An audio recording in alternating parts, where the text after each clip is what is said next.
الحمد لله نحمده ونستعينه ونستغفره ونؤمن به ونتوكل عليه ونعوذ بالله من شرور أنفسنا ومن سيئات أعمالنا من يهده الله فلا مضل له ومن يضلل فلا هادي له وأشهد أن لا إله إلا الله وأشهد أن محمدا عبده ورسوله أما بعد فإن خير الحديث كتاب الله وخير الهدي هدي محمد صلى الله عليه وسلم وشر الأمور محدثاتها وكل محدثة بدعة وكل بدعة ضلالة وكل ضلالة في النار.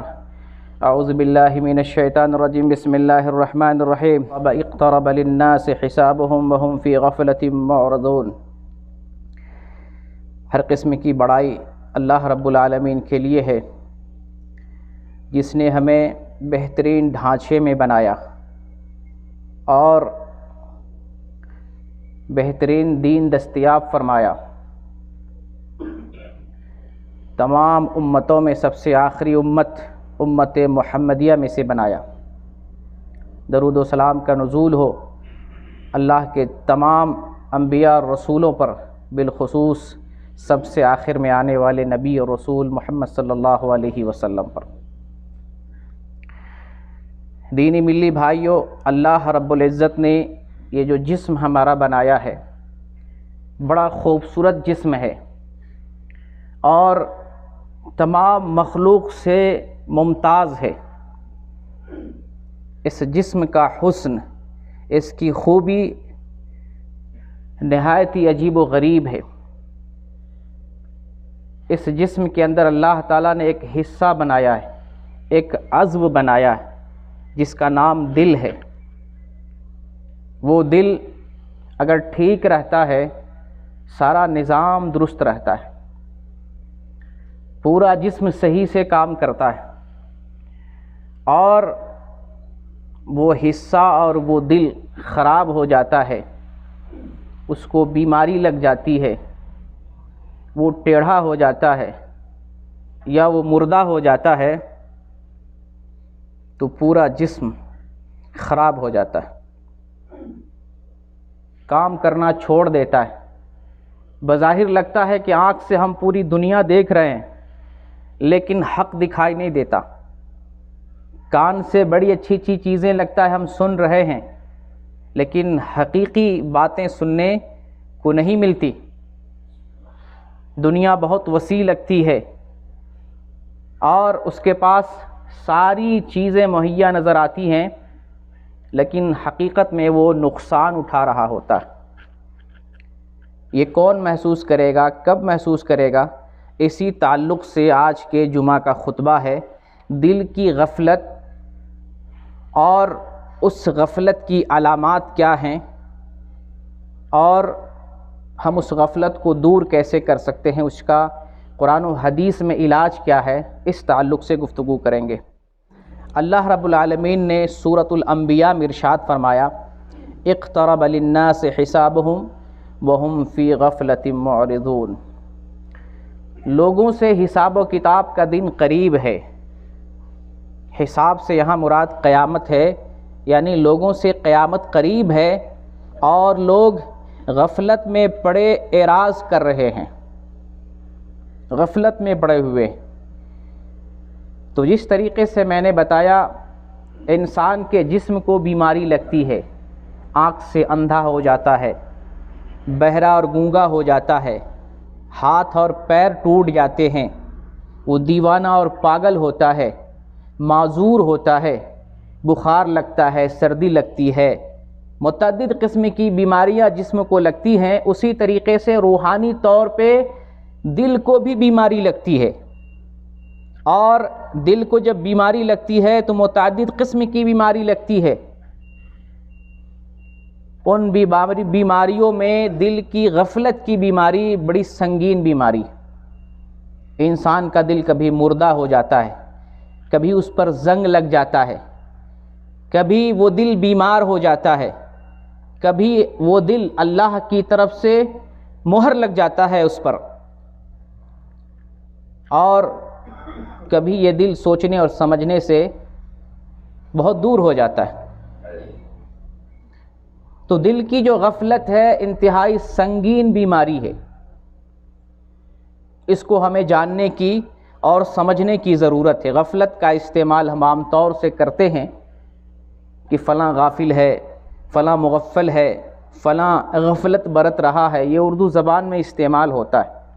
اس کو سادے الفاظ میں اس طرح سے کہہ سکتے ہیں کہ جو چیز ہمارے لیے اہم ہے یا جس چیز کی طرف ہمیں توجہ دینی چاہیے اس چیز کی کو اہمیت نہ دینا اور اس کی طرف توجہ نہ کرنا، یہ غفلت ہے۔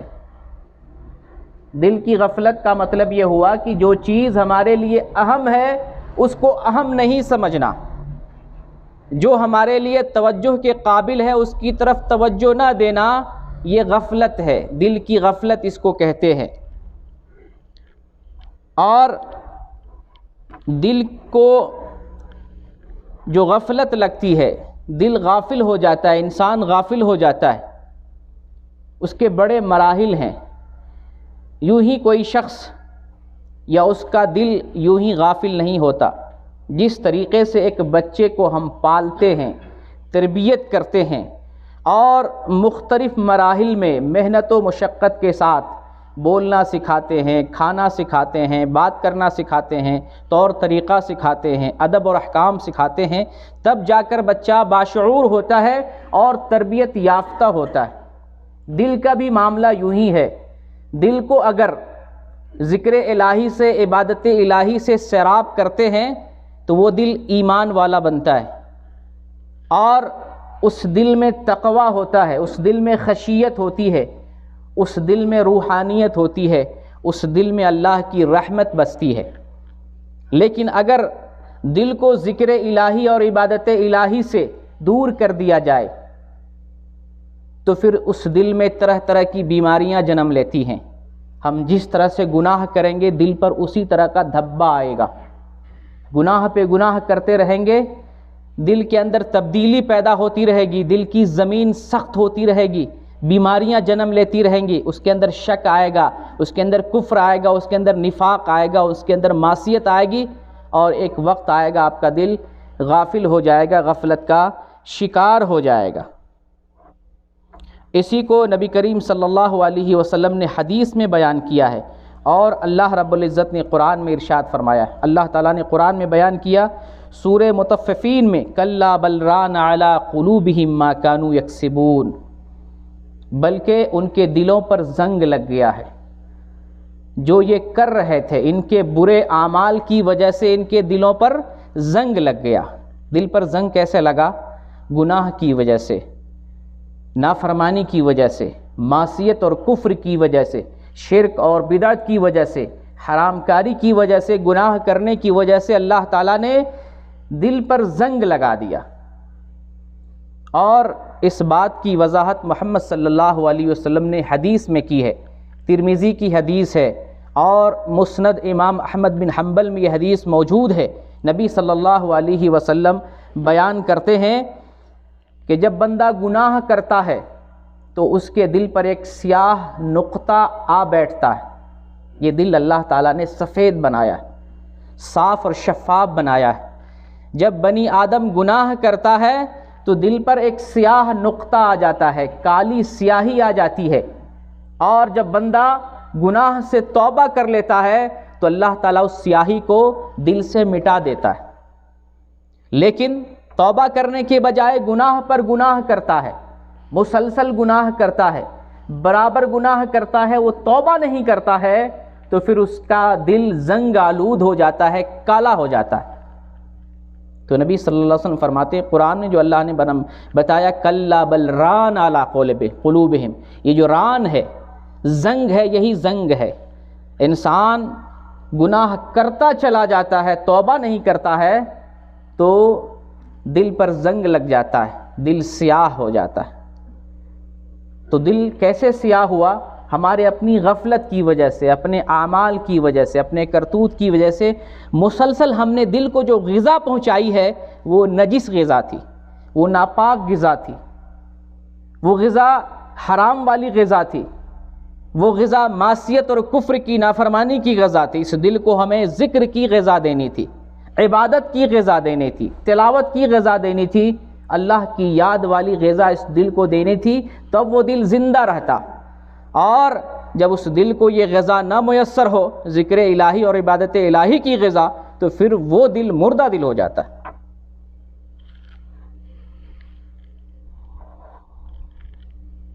اور جو لوگ غافل ہو جاتے ہیں، جس کے دل پر غفلت پڑ جاتی ہے، جس کے دل پر زنگ لگ جاتا ہے، جو دل بیمار ہو جاتا ہے، اس ایسے لوگوں کے لیے اللہ کی طرف سے بڑی بھیانک سزا ہے، بڑی بھیانک سزا ہے۔ اس کی خطرناکی کو اور اس کے بھیانک پن کو ہم سوچ نہیں سکتے۔ اللہ تعالیٰ نے قرآن میں ارشاد فرمایا وَلَا تَكُونُوا كَالَّذِينَ نَسُوا اللَّهَ فَأَنسَاهُمْ أَنفُسَهُمْ أُولَئِكَ هُمُ الْفَاسِقُونَ، اور تم ان لوگوں کی طرح نہ ہو جاؤ جنہوں نے اللہ کو بھلا دیا، ان لوگوں کی طرح، ان غافلوں کی طرح مت ہو جانا جو اللہ سے غافل ہو گئے۔ تو اللہ نے سزا کیا دی؟ دولت چھین لیا؟ نہیں، دولت نہیں چھینا۔ ہاتھ پیر توڑ دیا؟ نہیں، ہاتھ پیر نہیں توڑا۔ آنکھ چھین لیا، دل چھین لیا، دماغ چھین لیا، دنیا چھین لیا، زندگی چھین لیا؟ اللہ نے کچھ نہیں چھینا۔ کیا سزا دیا؟ جو اللہ سے غافل ہو گیا، اپنے آپ کو اللہ سے غافل کر دیا، اللہ تعالیٰ نے ایسے آدمی کو سزا دی فَأَنسَاهُمْ أَنفُسَهُمْ، اللہ ان کو اپنے سے بھلا دیا، اپنی جان سے غافل کر دیا، اپنے نفس سے انجان بنا دیا۔ یہ بہت بھیانک سزا ہے۔ ایسی سزا دنیا کے کسی جیل میں نہیں ہے، اور ایسی سزا کسی عدالت سے نہیں مل سکتی ہے کہ انسان کو اپنے وجود سے بھلا دیا جائے، انسان کو اپنے نفس سے غافل کر دیا جائے۔ یہ بہت بھیانک سزا ہے۔ جب ایک انسان کو اپنے آپ سے بھلا دیا جائے تو اس انسان کو پتہ نہیں چلے گا حق کیا ہے، ناحق کیا ہے، حلال کیا ہے، حرام کیا ہے، صحیح کیا ہے، برا کیا ہے، مقصد کیا ہے اور بلا مقصد چیز کیا ہے۔ اس کے اندر تمیز کرنے کی صلاحیت ختم ہو جائے گی، گو کہ وہ شخص بظاہر مالدار ہوگا، اور ایسا ہوتا ہے مالدار آدمی خود کو بڑا سمجھتا ہے، سوچتا ہے اگر میں اچھا نہیں ہوتا تو مالدار کیوں ہوتا، اگر میں اچھا نہیں ہوتا، محبوب نظر نہیں ہوتا، یا اللہ کی نظر میں اچھا نہیں ہوتا، مجھے دولت کیوں ملتی، مجھے اچھا جسم کیوں ملتا، مجھے خوبصورتی کیوں نصیب ہوتی، مجھے عہدہ اور منصب کیوں دیا جاتا، مجھے دنیا میں شہرت اور ناموری کیوں کر حاصل ہوتی۔ دنیا کمانا، کما لینا، اور دنیا کی پہنچ اور دنیا کی سیادت، قیادت اور دنیا کی شہرت و ناموری کو انسان اپنے لیے فوز و فلاح سمجھتا ہے۔ تو یہ کب ہوتا ہے؟ جب وہ اپنے وجود سے بھلا دیا جاتا ہے، اپنے نفس سے غافل کر دیا جاتا ہے، اور یہ مار اس پر پڑتی ہے جو اللہ کو بھلا دیتا ہے۔ اللہ کی پناہ طلب کرتے ہیں ایسی مار سے۔ اللہ ہم کو ایسی مار سے بچائے کہ ہم اپنے وجود کو بھول جائیں، اپنے نفس کو بھول جائیں، مقصد حیات کو بھول جائیں، اچھائی اور برائی کی تمیز کھو بیٹھیں، حق اور باطل کا امتیاز ہم سے چھین لیا جائے۔ اللہ اس سے ہمیں عافیت میں رکھے، آمین۔ اولئک ہم الفاسقون، دراصل یہی لوگ گناہگار اور فاسق لوگ ہیں۔ تو میں نے آپ کو بتایا کہ دل کی غفلت جو ہے یہ بہت بڑی بیماری ہے، سنگین بیماری ہے، اور یہ مسلسل گناہ کرنے کی وجہ سے، بدعمالی کرنے کی وجہ سے، نافرمانی کرنے کی وجہ سے، کفر و عصیان میں زندگی گزارنے کی وجہ سے، دنیا طلبی اور دنیا چاہت کی وجہ سے، شہوات کی پیروی کی وجہ سے، طبیعت اور ضمیر کا غلام بننے کے بعد یہ بیماری انسان کو لاحق ہوتی ہے۔ اب ٹٹولتے ہیں، تلاش کرتے ہیں، معلوم کرتے ہیں کہ دل کی غفلت کی بیماری کیا ہمارے اندر تو نہیں پائی جاتی؟ وہ کون سی علامت ہے، وہ کون سی پہچان ہے جس کے ذریعے ہم پتہ لگا سکتے ہیں کہ آیا ہم غافلوں میں سے ہیں، آیا ہم غفلت کے شکار ہیں، یا ہمارے دل میں غفلت موجود ہے یا نہیں موجود ہے؟ وہ کون سی علامات ہیں؟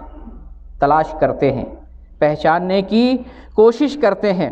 چنانچہ اس سلسلے میں بہت ساری علامتیں ہیں۔ میں بڑی بڑی اور موٹی علامتوں کو آپ کے سامنے رکھنے کی کوشش کروں گا، اور ان علامتوں کی روشنی میں اپنا تجزیہ کریں گے، اپنے آپ کو اس کسوٹی پر تولیں گے، کیا ہمارے اندر غفلت ہے یا ہم غفلت سے دور ہیں۔ سب سے پہلی اور بڑی علامت یہ ہے کہ انسان اللہ کی طاعت میں، اللہ کی فرما برداری میں، اللہ کے حکم کی تعمیل میں سستی محسوس کرتا ہے، سستی کا شکار ہوتا ہے، تو یہ غفلت کی بہت بڑی علامت ہے کہ ہمارا دل غافل ہے، ہم غافل ہیں، ہم غافلوں میں سے ہیں کہ نیکی کی طرف طبیعت مائل نہیں ہوتی ہے، سستی کے ہم شکار ہوتے ہیں۔ تب اس وقت ہمیں معلوم ہوتا ہے کہ ہمارے اندر غفلت در آئی ہے، ہمارے دل کو غفلت لگ گئی ہے۔ ایک طرف تو یہ معاملہ ہوتا ہے کہ نیکی کی طرف طبیعت مائل نہیں ہوتی، سستی لاحق ہوتی ہے، دوسری طرف برائی کی طرف ہمارا نفس رغبت کرتا ہے، برائی کرنے میں سستی محسوس نہیں ہوتی ہے، گناہ کی طرف چلنے اور لپکنے میں، انجام دینے میں ہمارے اندر سستی نہیں ہوتی ہے۔ کئی گھنٹے لگا دیتے ہیں، بہت سارے گناہ کر بیٹھتے ہیں، جی نہیں گھبراتا، برائی معلوم نہیں ہوتی ہے، سستی نہیں لگتی ہے۔ سستی کب لگتی ہے؟ جب مسجد کی طرف آنا ہو، جب وضو کرنا ہو، رب کے سامنے کھڑا ہونا ہو، جب تھوڑی سی نماز لمبی ہو جائے، جب اللہ کی یاد اور اللہ کے ذکر کا بیان تھوڑا طویل ہو جائے، جب فجر کے لیے نرم بستر کو چھوڑنا پڑے، جب ٹھنڈی میں اپنے گھر کو، گرم جگہ کو چھوڑ کر اللہ کے در کی طرف آنا پڑے، سستی وہاں محسوس ہوتی ہے۔ تو یہ سستی اس بات کی دلیل اور علامت ہے کہ ہمارے دل کو غفلت لگ گئی ہے، ہم غفلت کے شکار ہو گئے۔ اور یہ نشانی دراصل منافقوں کی نشانی ہے، جب وہ نماز کے لیے کھڑے ہوتے ہیں، اللہ نے بتایا ان کو سستی لگتی ہے، عبادت کی طرف آتے ہیں تو اس کو سستی محسوس ہوتی ہے۔ تعجب کی بات ہے، یہ سستی، یہ غفلت منافق کی علامت تھی، یہ غفلت کفار کی نشانی ہے، یہ غفلت مشرکوں کی علامت ہے۔ اسی لیے اللہ تعالیٰ نے مشرکوں کو، کافروں کو اور غافلوں کو جانور سے بھی بدتر کہا، بل ہم اضل، یہ جانور سے بھی بدتر ہے۔ کن کو کہا ہے؟ ان لوگوں کو جو غافل ہیں، ان مشرکوں کو، ان کافروں کو جو اللہ کی آیات سے غافل ہیں، حق سے غافل ہیں، دین حق سے دور ہیں، اللہ سے غافل ہیں، ان کافروں کو اللہ تعالیٰ نے کہا کہ یہ جانور سے بھی بدتر ہیں۔ بلکہ اللہ تعالیٰ نے یہ کہا یہ دل سے اندھے ہیں، آدمی آنکھ سے اندھا ہوتا ہے۔ اللہ نے ان کافروں کو جو غافل ہے، ان مشرکوں کو جو اللہ سے غافل ہے، دین حق سے غافل ہے، اللہ نے ان مشرکوں کو کہا، ان کافروں کے بارے میں کہا یہ دلوں سے اندھے ہیں، آنکھ سے نہیں، دلوں سے اندھے۔ اللہ نے بتایا تعمی القلوب، یہ دلوں کے اندھے۔ تو جو پہچان منافق کی تھی، جو پہچان کافروں اور مشرکوں کی تھی، وہ علامت ہمارے اندر دھیرے دھیرے آ رہی ہے۔ تو ایک علامت میں نے بتائی کہ انسان کے اندر عبادت الہی میں، طاعت الہی میں، فرما برداری میں سستی محسوس ہو، تو اس بات کی دلیل ہے کہ ہمارے اندر غفلت موجود ہے، علاج کرنے کی ضرورت ہے۔ ایک دوسری بڑی علامت جس سے ہم جان سکتے ہیں کہ ہمارے اندر غفلت ہے کہ نہیں ہے، وہ یہ ہے کہ ہم حرام کام کو معمولی سمجھیں، گناہ کو معمولی سمجھیں اور اس کے کرنے میں شرم محسوس نہ کریں، اس گناہ کو معمولی سمجھیں۔ یہ اس بات کی علامت ہے کہ ہمارا دل غافل ہے۔ ابن مسعود رضی اللہ عنہ بیان کرتے ہیں کہ مومن گناہ کو پہاڑ سمجھتا ہے۔ ذرا اس حدیث پہ دھیان دینے کی ضرورت ہے، بخاری کی حدیث ہے۔ مومن گناہ کو پہاڑ تصور کرتا ہے، جیسا کہ ایک مومن پہاڑ کے نیچے کھڑا ہے، وہ پہاڑ اس کے اوپر ٹوٹنے والا ہے، اتنا چوکنا رہتا ہے گناہ سے، اور گناہ کو اتنا عظیم سمجھتا ہے۔ اور ایک فاسق اور فاجر آدمی گناہ کو یوں سمجھتا ہے جیسے ناک پر مکھی بیٹھ گئی ہو اور ہاتھ سے یوں اڑا دیا، معمولی سمجھتا ہے، کوئی اہمیت نہیں دیتا۔ یہ کس کی نشانی ہے؟ فاسق کی، گناہگار کی، فاجر شخص کی علامت۔ اگر یہ علامت ہمارے اندر ہے تو آپ یہ سمجھیں آپ کا دل غافل ہے، ہمارا دل غافل ہے۔ اگر ہم گناہ کو معمولی سمجھتے ہیں، گناہ کو اہمیت نہیں دیتے ہیں، گناہ سے اللہ کا خوف نہیں کھاتے ہیں، اس بات کی علامت ہے کہ وہ دل اور وہ انسان غافل ہے۔ یہ دوسری علامت تھی۔ اور ایک تیسری علامت ہے کہ نافرمانی سے، گناہ اور معصیت سے محبت کرنا۔ ایک ہے بنی آدم سے گناہ ہو جاتا ہے، یہ انسان کی فطرت اور طبیعت ہے۔ بنی آدم سے گناہ ہونا یہ کوئی بعید نہیں ہے۔ آپ صلی اللہ علیہ وسلم کا فرمان، کل بنی آدم خطاء وخیر الخطائین التوابون، بنی آدم میں سے ہر شخص گناہ گار ہے، یہ کوئی بعید نہیں۔ ولی ہو، نبی ہو، نبی سے بھی غلطی ہو جاتی ہے، ولی سے بھی غلطی ہوتی ہے، اور ائمہ سے، اماموں سے، متقین سے، صالحین سے، تمام انسانوں سے غلطی ہوتی ہے۔ اچھا وہ انسان ہے جو توبہ کر لیتا ہے، گناہوں سے معافی مانگ لیتا ہے۔ تو غلطی ہو جانا ایک الگ چیز ہے، لیکن غلطی سے، گناہ سے محبت کرنا یہ بدترین صفت ہے۔ گناہ محبوب ہو، گندی فلم دیکھنا ہمیں پسند آئے، فلم دیکھنا دل چاہے، لڑکی سے گندا چیٹ کرنا دل اس کی طرف مائل ہو جائے، چوری کرنا دل اس کو پسند کرے، غیبت کرنا دل سے اور چاہت کے ساتھ ہم کریں، کسی کو تکلیف پہنچانا، ظلم کرنا، گناہ کا رسیا ہونا دل سے ہو، یہ اس بات کی علامت ہے کہ اس کے دل پر غفلت کا پردہ پڑ گیا ہے۔ اس بات کی علامت اور دلیل ہے کہ اس کا دل غافل ہو گیا ہے، اس کے دل میں غفلت آ گئی ہے اور وہ شخص غافل ہو گیا ہے۔ گناہوں سے ایسی محبت ہو کہ اس پہ شرمندگی نہ ہو، گناہوں سے ایسی محبت ہو کہ اس کا علل اعلان اظہار کرے، میں نے یہ گناہ کیا، میں نے فلاں گناہ کیا ہے، میں نے یہ کام کیا ہے، میں نے وہ کام کیا ہے۔ یعنی گناہ سے محبت، اس پہ نادم نہ ہونا بلکہ اس کا لوگوں میں پرچار کرنا۔ یہ کون سی علامت ہے؟ دل کے بیمار ہونے کی، دل کے غافل ہونے کی علامت ہے۔ اور آپ صلی اللہ علیہ وسلم فرماتے ہیں میری امت کا ہر بندہ معاف کر دیا جائے گا، کل امتی معافی الا المجاہرین، میری امت کا ہر بندہ معاف کر دیا جائے گا سوائے ان لوگوں کے جو علل اعلان گناہ کرتا ہے۔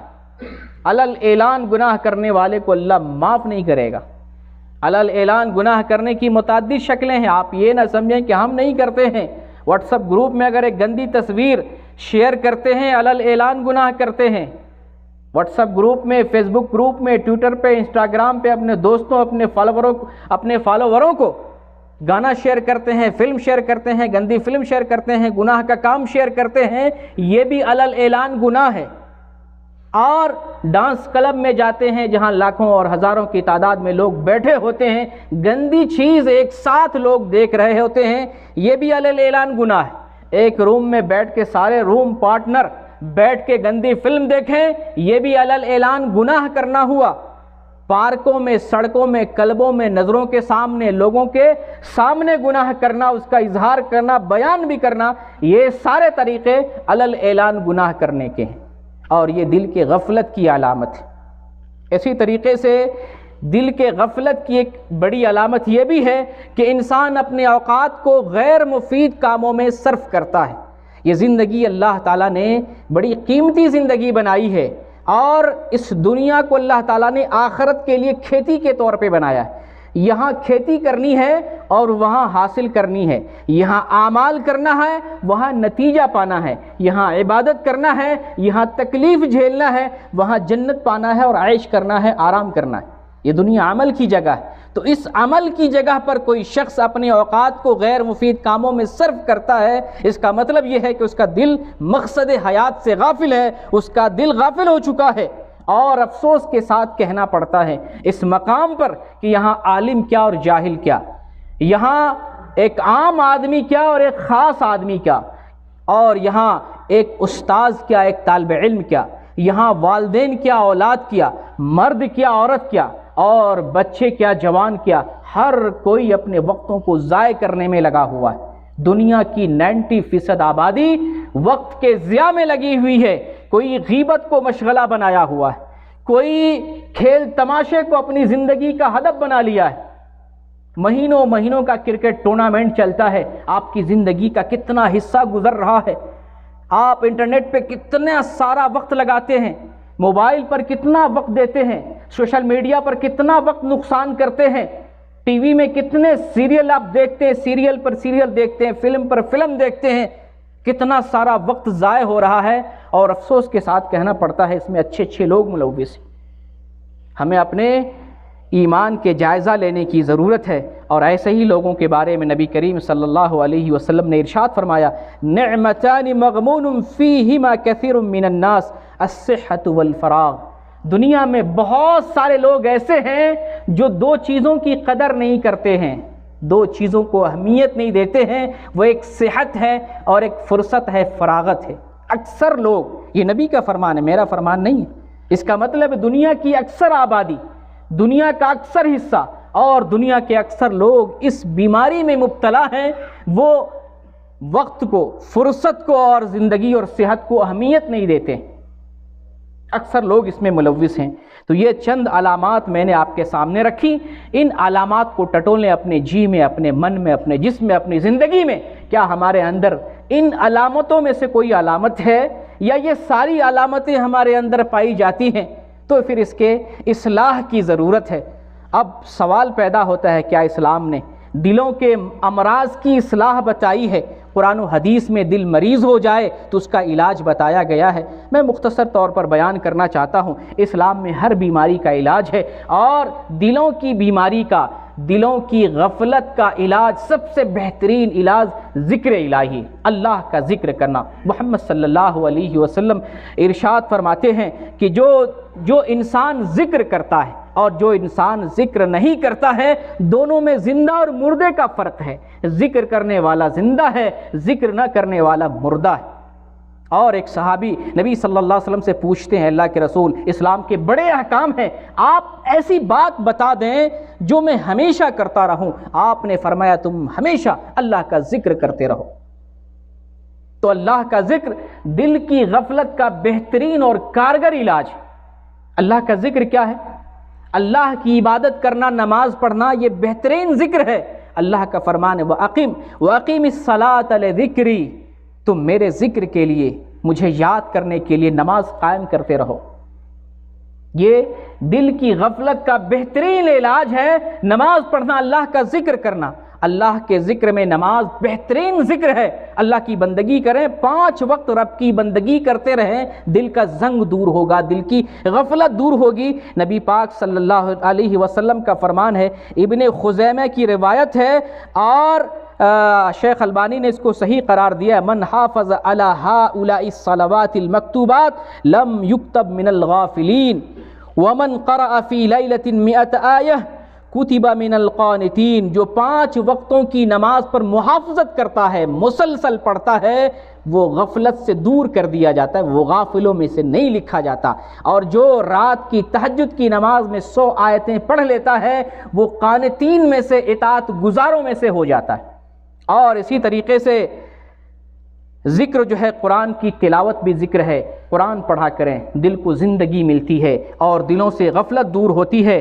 اسی طریقے سے ذکر کی محفل میں، علم کی محفل میں بیٹھا کریں، ذکر کی جو جگہ ہے، جو مقامات ہیں، ذکر کرنے والے لوگ ہیں، ان تمام جگہوں پر مشارکت اور ان تمام جگہوں پر جایا کریں۔ اللہ کی تسبیح بیان کرنا، اللہ کی تحمید بیان کرنا اور اللہ تعالیٰ کی تقدیس بیان کرنا، یہ اللہ کا ذکر ہے۔ محمد صلی اللہ علیہ وسلم نے جو دعائیں سکھائی ہیں، چلتے اٹھتے پھرتے، کھاتے پیتے، سوتے جاگتے، صبح اور شام کے جو اذکار ہیں ان کا ورد کیا کریں، یہ اللہ کا ذکر ہے۔ اسی طریقے سے توبہ استغفار کا التزام کریں کثرت سے کے ساتھ، یہ بھی اللہ کا ذکر ہے۔ اور میں پہلے بتایا کہ توبہ کرنے سے دل کی سیاہی بھی ختم کی جاتی ہے، اور بطور خاص دعا کا اہتمام کریں۔ نبی کریم صلی اللہ علیہ وسلم ارشاد فرماتے ہیں، انسان کا دل جو ہے رحمان کی 2 انگلیوں کے درمیان ہے، اللہ چاہتا ہے تو اطاعت کی طرف پھیر دیتا ہے، اللہ چاہتا ہے تو دل کو ٹیڑھا کر دیتا ہے، کبھی سیدھا کر دیتا ہے، کبھی ٹیڑھا کر دیتا ہے۔ تو ہمیں اللہ تعالیٰ سے دعا کرتے رہنا چاہیے، جو دعا محمد صلی اللہ علیہ وسلم نے سکھائی ہے، یا مثبت القلوب ثبت قلوبنا علی دینک، اے دلوں کا پھیرنے والا، اے دلوں کو ادھر ادھر پھیرنے والا، ہمارے دل کو دین پر، سیدھے راستے پر ٹھہرا دے۔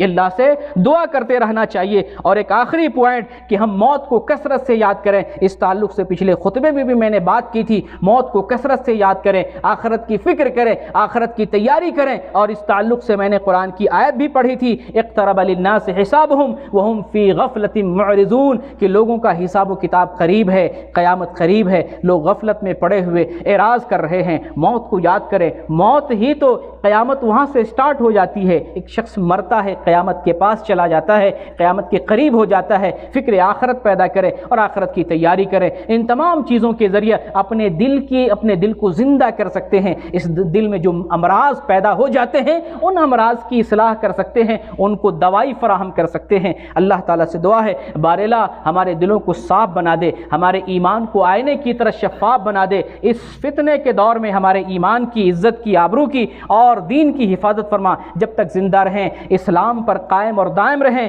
اور جب ہمارا خاتمہ ہو تو ایمان پر خاتمہ ہو۔ وآخر الدعوانا ان الحمد للہ رب العالمین۔